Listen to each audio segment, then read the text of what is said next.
कांग्रेस ने एक इतना झूठ फैलाया लोगों के बीच में कि अगर कोई बीजेपी को मात दे सकता है तो वो कांग्रेस दे सकती है। ये एक बहुत बड़ा झूठ जो था वो कांग्रेस के द्वारा फैलाया गया। और नहीं, जनता ने तो नहीं सोचा था, लेकिन जो इनके शीर्ष नेतृत्व भूपेंद्र सिंह जी हुड्डा, दरअसल बीजेपी चुनाव नहीं लड़ रही थी, बीजेपी का चुनाव भूपेंद्र सिंह हुड्डा लड़ रहे थे। अच्छा।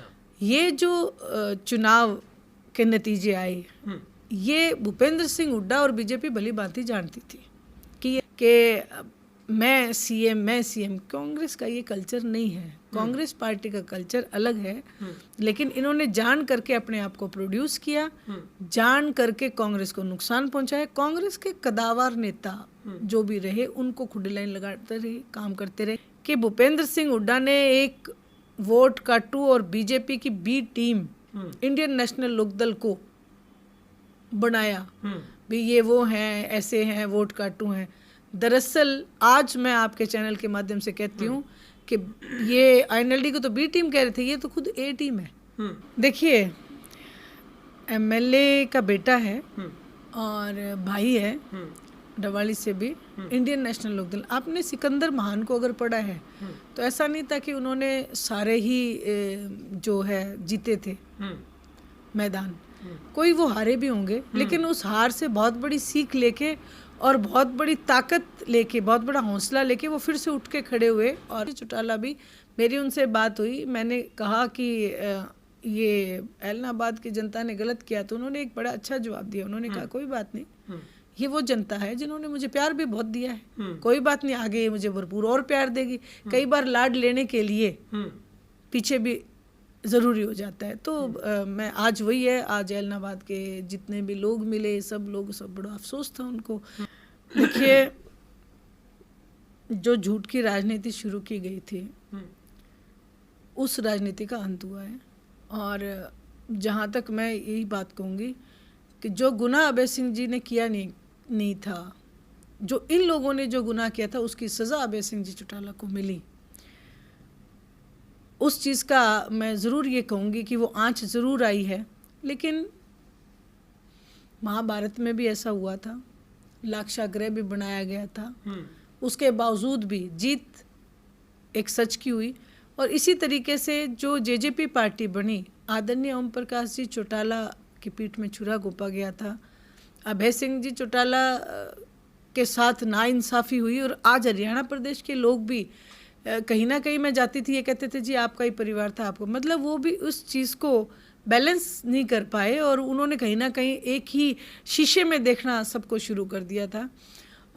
वो भी एक हमारे लिए बड़ा निराशाजनक बात रही कि हम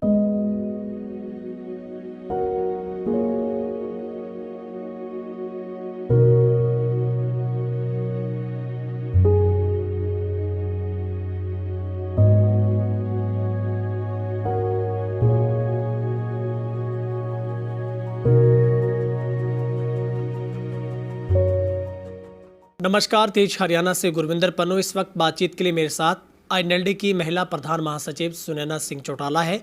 और हाल ही में उन्होंने विधानसभा का चुनाव फतेहाबाद से लड़ा और वो तीसरे स्थान पर रही। और इस बार जो एग्जिट पोल के विपरीत हरियाणा की जो लहर इस बार बता रही थी, उसी के विपरीत जो नतीजे आए हैं, आईएनएलडी उस पर क्या मंथन कर रही है? कहाँ सबसे बड़ी कमी रह गई जहाँ पर आईएनएलडी इस बार महज 2 सीटों पर सिमट कर रह गई है? लेकिन सबसे बड़ा सवाल जिस पर हर कोई जानना चाहता है कि अभय सिंह चौटाला की हार के सबसे बड़े कारण क्या रहे। हमारे साथ खुद सुनैना सिंह चौटाला है। मैम, सबसे पहले आपका तेज हरियाणा पर बहुत बहुत स्वागत है। बहुत बहुत धन्यवाद Gurvinder, thank you. Ma'am, Fatehabad से इस बार आपको बहुत बड़ी उम्मीदें पार्टी को भी थी, आपको भी थी, लेकिन आपको लगता है कहाँ पर तपस्या में कमी रह गई कि बहुत कम वोट का मार्जिन आपको मिला, तीसरे स्थान पर आप रहीं? कितना इत्तेफाक रखते हैं आप इस जनता के फैसले से? कबूल है आपको जनता जनार्दन का फैसला? बिल्कुल, जनता का फैसला सर आँखों पे है और कमी कहीं नहीं रही। मैं तो बहुत शुक्रगुजार हूँ। मुझे महज 15 दिन में फतेहाबाद की जनता ने 9,600 वोट, 681 वोट दिए, तो मैं उनका बहुत धन्यवाद करती हूँ।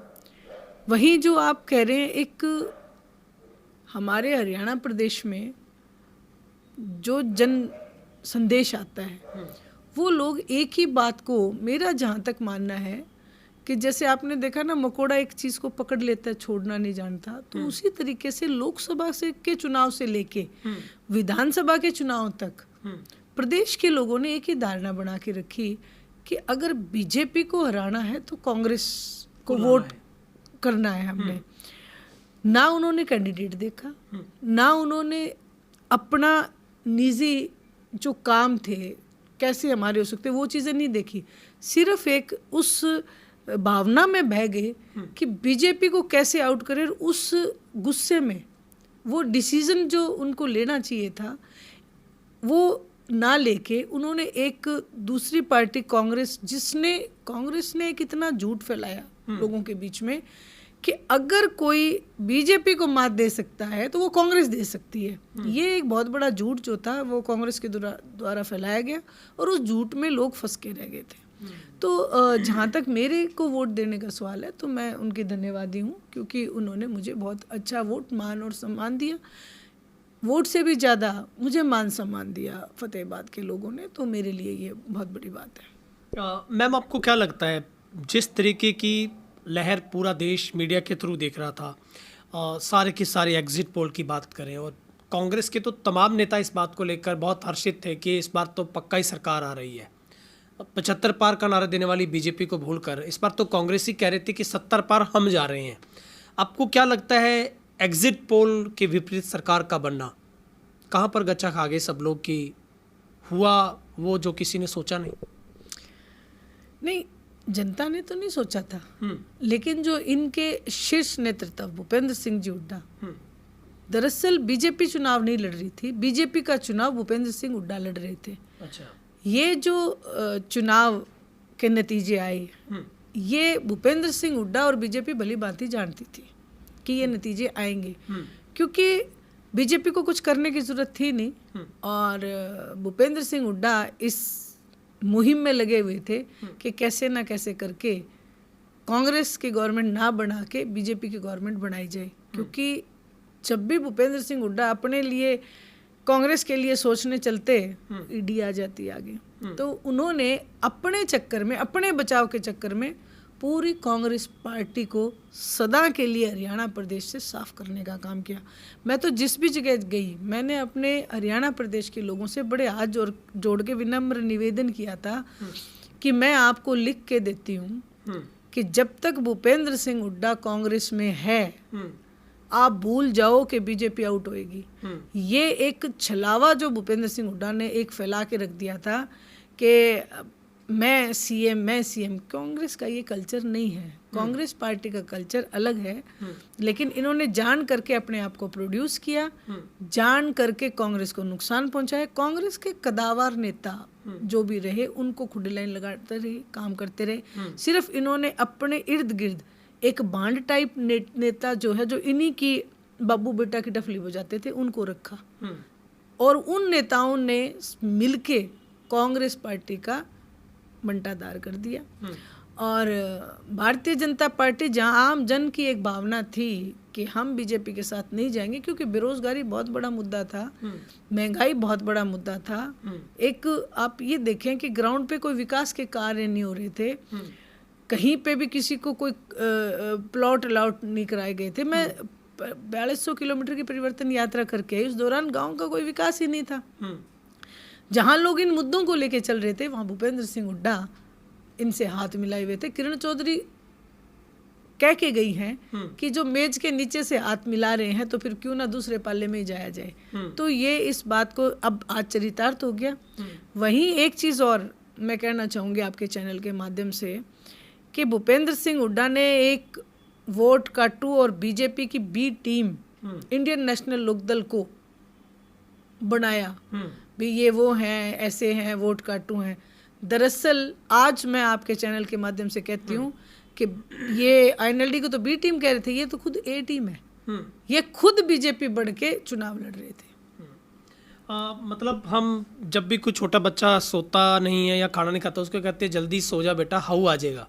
तो यही हुड्डा को डर सता रहा था, आप कह रहे हैं कि ईडी आ जाएगी। एग्जैक्टली वो ये था कि ईडी ना आ जाए और वहीं अपने पुत्र मुंह में। देखिए 2019 में मैं यही कहूँगी कि सबसे ज़्यादा हरियाणा प्रदेश का नुकसान किया दुष्यंत चौटाला ने, और 2024 में हरियाणा प्रदेश का नुकसान करा भूपेंद्र सिंह हुड्डा ने। यानी कि इन दोनों की एक ही तरीके की राजनीति रही कि हम बचे रहे, हमारा स्वार्थ ठीक रहे, जनता जाए बाढ़ में, हरियाणा जाए बाढ़ में। अभय सिंह चौटाला पूरे हरियाणा की लड़ाई लड़ते रहे और आज भी लड़ने के लिए तैयार हैं, आज भी लड़ रहे हैं, आज भी आवाज़ उठा रहे हैं। तो ये एक अब हरियाणा की जनता को इस चीज़ के ऊपर, इस पैटर्न के ऊपर सोचना पड़ेगा। आज ये जो सारी चीज़ें हैं, ईडी का डर आदरणीय ओम प्रकाश जी चौटाला को भी दिखाया गया था, लेकिन उन्होंने 10 साल कैद काट ली लेकिन सिर नहीं झुकाया। वो एक ऐसे दबंग लीडर जो हैं हरियाणा प्रदेश के हैं और हमें उन पे बड़ा मान है। मैडम, आपको क्या लगता है, जब कहते हैं कि सेनापति खुद ही हार जाए तो फिर हौसला उसके बाद सेना का टूट जाता है, अभय सिंह चौटाला की हार को आप कैसे देखते हैं? क्योंकि पूरे हरियाणा में इस बात का मैसेज कहीं ना कहीं आईएनएलडी खेमे में बहुत ज़्यादा मायूसी है। हालांकि इस बार आईएनएलडी ने 1 से 1 बनाकर 2 की जीत हो गई है। लोग कह रहे हैं कि एमएलए तो नहीं, एमएलए का बाप तो ज़रूर है।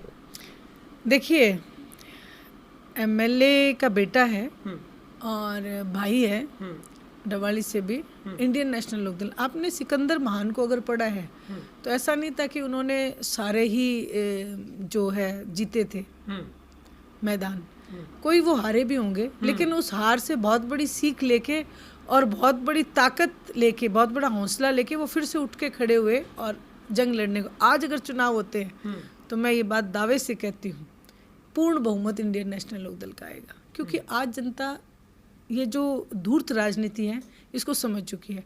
अभय सिंह जी चौटाला ने सच की राजनीति की है। सच परेशान हो सकता है, पराजित नहीं हो सकता, और उन्होंने सच की राजनीति की, अपनी सच्चाई पे खड़े रहे। अगर झूठ की राजनीति वो करते तो शायद अभय सिंह जी चौटाला भी नतमस्तक होकर भारतीय जनता पार्टी से हाथ मिला के और कुछ सीटें वो भी ले जाते। लेकिन अभय सिंह जी चौटाला ने एक बात बड़े खुले मन से बार बार कही लोगों को कि अगर एक सीट की भी ज़रूरत होगी ना हमें, हमारी बीजेपी को, तो हम वो सीट भी बीजेपी के साथ नहीं जाएंगे। आज वो सारी चीज़ें लोगों के सामने हो चुकी है और इंडियन नेशनल लोकदल का कार्यकर्ता उसी उत्साह में और उसी उमंग के साथ आपको दिखाई देगा। अभय सिंह जी चौटाला भी, मेरी उनसे बात हुई, मैंने कहा कि ये ऐलनाबाद की जनता ने गलत किया, तो उन्होंने एक बड़ा अच्छा जवाब दिया। उन्होंने कहा कोई बात नहीं, ये वो जनता है जिन्होंने मुझे प्यार भी बहुत दिया है, कोई बात नहीं, आगे ये मुझे भरपूर और प्यार देगी। कई बार लाड लेने के लिए पीछे भी ज़रूरी हो जाता है। तो मैं आज वही है, आज ऐलनाबाद के जितने भी लोग मिले, सब बड़ा अफसोस था उनको, क्योंकि उनका मानना था कि हमने कैंडिडेट नहीं देखा था, हमने सिर्फ ये चीज़ देखी थी कि कांग्रेस की गवर्नमेंट आ जाए और बीजेपी चली जाए, और उस चक्कर में हमने ये अपना ही नुकसान कर लिया। आपको लगता है कि इस बार विपक्ष तो लगातार इस निशाने पर आपको रखता रहा कि सिरसा की 500 सीटों पर आईएनएलडी ने भाजपा के साथ अंडर टेबल सेटिंग कर ली है, उधर से कांडा का समर्थन ले लिया और भाजपा ने अपने कैंडिडेट का विड्रा करवाया। आपको लगता है कि कहीं ना कहीं डिसीजन में इस बार पार्टी शायद कुछ चूक कर गई, इसी वजह से अभय चौटाला भी इस बार बहुत बड़े मार्जिन से हार गए, और कहीं ना कहीं आपको लगता है कि इस बात का नुकसान भी पार्टी को हुआ? देखिए, अभय सिंह जी चौटाला जिस तरीके के नेता हैं वो धूर्त नेता नहीं है, वो एक सच्चे नेता है। आप इतिहास में देखें, दुष्यंत सिंह चौटाला को बनाया, एमपी बनाया अभय सिंह जी चौटाला ने, उनकी माताजी को एमएलए अभय सिंह जी चौटाला ने बनाया। उसके बाद आप ये देखें, जब आदित्य उनके पास पहुँचे तो अभय सिंह जी चौटाला ने कहा कोई बात नहीं, ज़रूरी है। आज अगर चौधरी देवीलाल जी की तरह अगर कोई स्वच्छ रूप से किसी का साथ देते हैं तो अभय सिंह जी चौटाला है। अगर गोपाल कांडा उनके पास गया कि मेरी मदद करो तो उन्होंने ना नहीं करी, उन्होंने कहा ठीक है। सोचना उन लोगों को पड़ेगा जो लोग अभय सिंह जी चौटाला को यूज़ करने के उससे आए हों। लेकिन अभय सिंह जी चौटाला ने कभी भी ये नहीं सोचा कि मेरा अपना निजी स्वार्थ ना सोच के हमेशा मददगार रहे हैं, चाहे वो किसी भी तरीके से रहे। और यहाँ मैं ये चीज़ ज़रूर मानती हूँ कि एलनाबाद की जो जनता थी, एलनाबाद की जनता को खुद भी इस बात का आभास नहीं था। बीजेपी ने एलनाबाद में एक बहुत ही कमज़ोर कैंडिडेट उतारा। कमज़ोर कैंडिडेट उतारने का मतलब ही ये था बीजेपी का कि अभय सिंह जी को फ़ायदा ना हो, क्योंकि अगर स्ट्रॉन्ग कैंडिडेट होता तो कांग्रेस के वोट बढ़ते, बीजेपी में जाते। और अभय सिंह जी चौटाला का वोट बैंक तो आप नोटिस करेंगे तो वो है, लेकिन हर बार पार्टियां जो है स्ट्रेटेजी तैयार करती है। भूपेंद्र सिंह हुड्डा करनाल जब मनोहर लाल जी खट्टर चुनाव लड़ रहे थे तो सामने एक डमी कैंडिडेट उतार दिया। उनकी ये सेटिंग थी हरियाणा प्रदेश में बीजेपी की और भूपेंद्र सिंह हुड्डा की ये सेटिंग थी, और किसी ना किसी तरीके से करके बीजेपी की गवर्नमेंट बनानी है और बाकी सबको हमने अपने मिलके जो है हराने का काम करना है। तो ये भी मिली भगत थी भूपेंद्र सिंह हुड्डा की बीजेपी के साथ। अभी जो कांग्रेस के विधायक हैं, चाहे शमशेर गोगी की बात करें और बहुत सारे बड़े नेता, वो भी बात कर रहे हैं कि कहीं ना कहीं जो बाबू बेटे के प्यार ने और इन्हीं के टिकट बंटवारे को लेकर इससे पहले शैलजा भी आरोप लगाए उन्होंने इनके ऊपर, हुड्डा के ऊपर। अभी खुद राहुल गांधी ने कहा कि निजी स्वार्थों के चलते पार्टी को नुकसान हो गया। आपको लगता है कि कहीं ना कहीं आगे हुड्डा का कैरियर भी खतरे में? देखिए, राहुल गांधी जी ये बात कहने में बड़े लेट हो गए। जब सब कुछ खत्म हो जाता है उसके बाद आपकी इन बातों का कोई औचित्य नहीं रह जाता। जब किरण चौधरी पुकार के रो रही थी, जब सुरजेवाला पुकार के रो रहा था, और शैलजा जी खुद बार बार रो रही थी कि आप हमें संभालिए, हरियाणा को संभालिए, तब तो उन्होंने कोई ध्यान नहीं किया। और ध्यान करते भी कैसे, क्योंकि उनके खुद के जीजा जो हैं वो भूपेंद्र सिंह हुड्डा के इन सारे जितने कारनामे हैं, किसानों की जमीन को कम दामों में बेचने का जो एक बहुत बड़ा इन्होंने गुनाह किया है, उस गुनाह में बराबर के हिस्सेदार हैं। तो इसलिए मैं तो यही कहूँगी कि हरियाणा वालों अब भी समझ जाओ कौन कितने पानी में है, ये अब आपको जान जाना चाहिए। आपको लगता है कि कहीं ना कहीं कांग्रेस खेमे में जो नाराजगी शैलजा की थी वो भी बहुत बड़ा नुकसान देगी पार्टी को, क्योंकि पार्टी उनको एग्री नहीं करवा पाई और वो 15 दिन तक घर में रहे। जिस बात को लेकर मुद्दा वायरल हुआ उससे उन्होंने खुद भी कहा कि मुझे बहुत ठेस पहुंचती है, लेकिन मेरा दिल बहुत बड़ा है। आपको लगता है कि वो नाराज़गी भी कहीं ना कहीं कांग्रेस के लिए बहुत बड़ी मुश्किल पैदा कर गई? देखो, कुमारी शैलजा जी कांग्रेस से कभी नाराज़ नहीं थी, क्योंकि कांग्रेस में उनके पिता ने काम किया। जहाँ तक मैंने जो नोटिस किया, उन्होंने स्वयं काम किया। उनके ऊपर जातिगत रूप से टिप्पणियाँ होती रही और भूपेंद्र सिंह जी हुड्डा चुप रहे, यानी कि सीधा सीधा संदेश है कि वो कराते। जब किरण चौधरी जी चुनाव लड़ रही थी तो एक इनके ही नेता है जयप्रकाश, उन्होंने बड़ी टिप्पणी की कि महिला कोई उत्तराधिकारी नहीं होती है, तब भी वो चुप रहे, उन्होंने कोई एक्शन नहीं लिया। ये बात जो थी ये सीधा सीधा इस बात को दर्शाती थी उनकी मानसिकता क्या है। उस मानसिकता को लोगों ने भी पढ़ा और उस मानसिकता को पूर्ण रूप से नकारने का काम किया गया। कुमारी शैलजा कांग्रेस पार्टी की शुभचिंतक थी, हैं, और मुझे लगता है रहेंगी भी। लेकिन भूपेंद्र सिंह हुड्डा कांग्रेस में रह के बीजेपी के लिए काम करते हुए हमेशा नजर आए। पता नहीं शीर्ष नेतृत्व की आंखें क्यों बंद रही या उनकी कोई मजबूरियां रही, यही मैं कह सकती हूँ। अनदेखी करना शैलजा जी का और अपने नेताओं की अनदेखी करना कांग्रेस को भारी पड़ा। अभी इस बार जिस उचाना सीट से दुष्यंत चौटाला पूर्व में डिप्टी सीएम, उन्होंने 50,000 से जीत दर्ज की। इस बार वो 8,000 वोट पर आ गई। डवाली से दिग्विजय चौटाला ने भी चुनाव लड़ा, मगर सिर्फ एक डवाली को छोड़कर तमाम सीटों पर जमानत जब्त होगी जेजेपी की। देखिए, जो झूठ की राजनीति शुरू की गई थी उस राजनीति का अंत हुआ है। और जहाँ तक मैं यही बात कहूँगी कि जो गुनाह अभय सिंह जी ने किया नहीं था, जो इन लोगों ने जो गुनाह किया था उसकी सज़ा अभय सिंह जी चौटाला को मिली।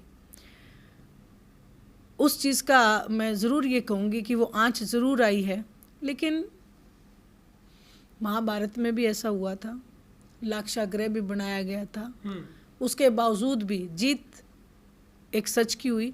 और इसी तरीके से जो जेजेपी पार्टी बनी, आदरणीय ओम प्रकाश जी चौटाला की पीठ में छुरा घोंपा गया था, अभय सिंह जी चौटाला के साथ नाइंसाफ़ी हुई, और आज हरियाणा प्रदेश के लोग भी कहीं ना कहीं मैं जाती थी, ये कहते थे जी आपका ही परिवार था, आपको मतलब वो भी उस चीज़ को बैलेंस नहीं कर पाए, और उन्होंने कहीं ना कहीं एक ही शीशे में देखना सबको शुरू कर दिया था।